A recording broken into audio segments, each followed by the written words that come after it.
मंजित की शादी रोहन से होती है। रोहन को नशे की बुरी लत लगी होती है। एक दिन, अरे माँ, मेरा एक साइड का शरीर काम नहीं कर रहा है। मैं आज खेतों में कैसे जाऊंगा? अरे बेटा, ऐसा ना बोल। तेरे पापा के जाने के बाद से तू ही घर चलाने का सहारा है। मैं डॉक्टर को बुला लाती हूँ। देखिए बहन जी, रोहन के शरीर के एक साइड में लकवा है। अब वो कभी ट्रैक्टर नहीं चला पाएगा। घर में मनहूसियत का माहौल हो जाता है। लीजिए माँ जी, रोटी खा लीजिए। अरे बेटा, मुझे तो भविष्य की चिंता हो रही है। मेरा एक ही बेटा है और वो भी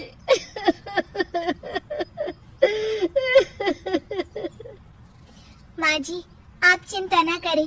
जब तक ये बीमार है मैं खेत जाकर काम कर लिया करूंगी। वैसे भी नशे के कारण इनका शरीर काफी कमजोर हो गया है। अगले दिन मंजीत खेत में जाकर काम कर शाम को घर लौटती है। ये ले बेटा, पानी पी ले। कैसा रहा काम का पहला दिन? माँ जी, काम तो ठीक है, लेकिन मैं अगर ट्रैक्टर चलाना सीख लूँ ना तो काम और भी आसान हो जाएगा।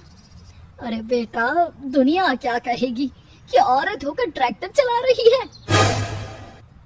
माँ जी, या तो हम दुनिया देख ले या अपना घर, कोई बात नहीं। जब ये ठीक हो जाएंगे तो सब ठीक हो जाएगा। अरे बहू, जरा बाहर तो आना। जी माँ जी। बहू, तेरे मामा जी आए हैं, तूने बुलाया था ना? हाँ माँ जी, वो मामा जी ना आज से मुझे ट्रैक्टर चलाना सीख। मंजित मामा से ट्रैक्टर चलाना सीखती है। वो मन लगाकर खेतों में काम करती है। और एक दिन, माँ जी, पता है इस बार पूरे गांव में सबसे ज्यादा फसल का उत्पादन हमारे खेतों में हुआ है। इस साल तो खूब पैसे आएंगे। हाँ। सास खुश नहीं होती है। वो चुपचाप वहाँ से जाने लगती है। तभी मंजित उसे रोक लेती है। क्या हुआ माँ जी, आपको खुशी नहीं हुई? बेटा, आज डॉक्टर साहब बोल रहे थे कि रोहन के ठीक होने के लिए 5 लाख रुपए की जरूरत है। समझ नहीं आ रहा क्या करूं। मंजित शांत हो जाती है। अगले दिन सास मंजित के पास आती है। बेटा, ये मेरे गहने हैं। इसे अपने गहनों के साथ जोड़कर सुनार को दे आ। जितने पैसे हो ले आ। डॉक्टर को आज ही देने हैं। मंजित अपने गहने और सास के गहनों को लेकर दुकान में बेचकर पैसे लेकर घर आ जाती है। माँ जी, सिर्फ 3 लाख रुपए का ही इंतजाम हो पाया है। बाकी के पैसे कैसे आएंगे? बेटा, अब तो एक ही चारा है, हमें जमीन भी बेचनी पड़ेगी। माँ, खेत बेच देंगी तो खाएंगे क्या? अरे बेटा, कोई दूसरा चारा भी तो नहीं है। रोहन ठीक हो जाए तो वो मेहनत करके इससे भी बड़ी जमीन ले लेगा। सास बहू मिलकर खेत भी बेच देते हैं। अब पूरे पैसे लेकर सास डॉक्टर के पास जाती है।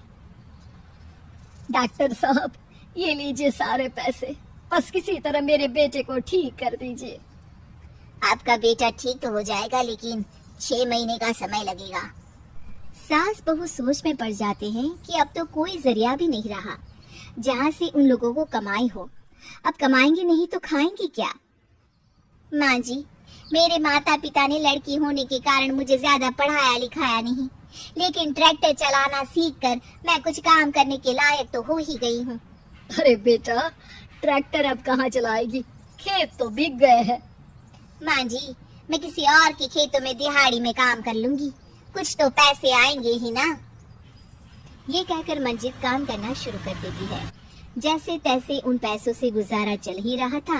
माँ जी, पास के अस्पताल से मुझे नौकरी के लिए ऑफर आया है।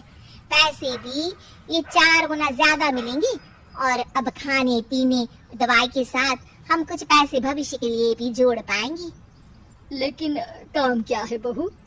माँ जी, मुझे अस्पताल की एम्बुलेंस चलानी है। अरे, तू तो मेरी बहू नहीं, बेटा है बेटा। जरूर जा बेटा। और हाँ, तूने पूरे गांव में एक मिसाल कायम कर दिया कि हर काम हर कोई कर सकता है। उनके लिए लड़की या लड़का होने की कोई जरूरत नहीं। मंजित मन लगाकर काम करना शुरू कर देती है। आगे जाकर वो खुद का एम्बुलेंस भी खरीद लेती है और अब तो उसका पति भी ठीक हो जाता है और सब पहले से भी ज्यादा खुशहाल जिंदगी जीने लगते हैं।